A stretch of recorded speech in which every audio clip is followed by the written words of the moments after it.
Pois você mencionou essa organização jesuítas algumas vezes. São eles aqueles que sentam no topo dessa pirâmide? Ora, basta se perguntar a quem eles juram lealdade. Afinal, quem está no topo?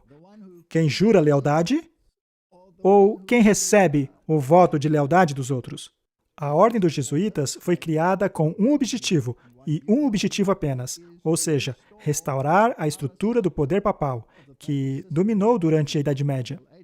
Esse poder foi perdido por causa da Reforma Protestante. Agora, se eles juram lealdade ao poder papal, que alega possuir infabilidade, bem, e ao se analisar a sua filosofia, veremos que ela não é apenas religiosa, mas também é política. E ela tem despendido muitos recursos a fim de propagar essa filosofia política. Ao analisarmos as guerras religiosas pelo mundo, se analisarmos as estruturas que foram estabelecidas a fim de se atingir essa agenda social, como é propagada por Roma, inclusive na última encíclica do Papa, vemos então que não é apenas uma agenda religiosa, mas constatamos que há também uma agenda política muito clara, que, de acordo com o Papa Francisco, precisa ser administrada pelas Nações Unidas. E o George Bush disse exatamente a mesma coisa em seu discurso sobre a nova ordem mundial, dizendo que as Nações Unidas deveriam ter o poder para tal finalidade. Muito bem, nós temos então essas sociedades secretas e as suas subsidiárias, que sabemos que foram fundadas em algum ponto por alguém. E ao traçarmos o passado delas, vemos que os jesuítas estão bastante envolvidos. Eu acho bom falarmos um pouco sobre eles, porque pode ser que alguém não conheça. Em alguns templos da maçonaria, por exemplo, aqui na América, eles colocam a Bíblia exibida ali na frente. Uma vez que eles exibem a Bíblia, é possível dizer que eles rejeitam a versão do Enoque bíblico e adotam a versão do Enoque de Caim? Nós temos essa pergunta. E você também disse que há também essas referências ao próprio Lúcifer, que significa o portador de luz, que contém essa luz que emana dessas sociedades, que seria o conhecimento secreto delas. Então, como é que tudo isso está conectado?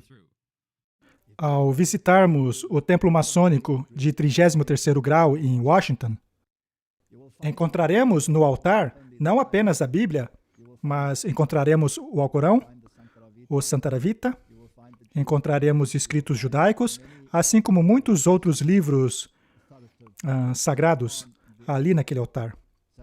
Ou seja, o que estão dizendo é que todos eles fazem parte do mosaico. Agora, você pode até mesmo colocar a Bíblia ali no altar, o que não quer dizer que você é leal àquela escritura.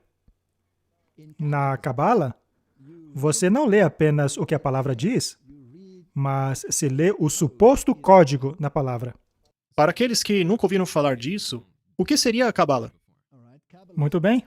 A Cabala é basicamente agnosticismo. É basicamente a mesma coisa que Rosa Cruz. A Cabala volta-se para a mesma ideia de que o homem pode ser endeusado. A Cabala é uma religião mística que não interpreta as escrituras pelo que elas dizem, mas por meio da numerologia. A numerologia também pode ser remetida lá para a Babilônia. Essas pessoas baseiam-se em datas e também por festas e eventos específicos do calendário. Os números são a norma. Então, a tradição, e não a norma, é a maneira pela qual se interpreta as escrituras. Portanto, simplesmente colocar uma Bíblia no altar não quer dizer que você acredita nas palavras daquela Bíblia, mas significa que você a usa como estrutura para interpretações cabalísticas. Você está dizendo que os maçons e os jesuítas adotam a filosofia da Cabala? Com toda certeza. Tá, então a gente tem esse conceito, essa ideologia gnóstica, que basicamente quer a glorificação deles próprios. Bem, sim e não. O que eles realmente glorificam é a hierarquia. A hierarquia é exaltada acima do populacho. É por isso que no catolicismo romano, como já foi afirmado por vários papas, e recentemente pelo próprio Papa Bento XVI, foi dito bem claramente que a hierarquia da igreja está acima do populacho.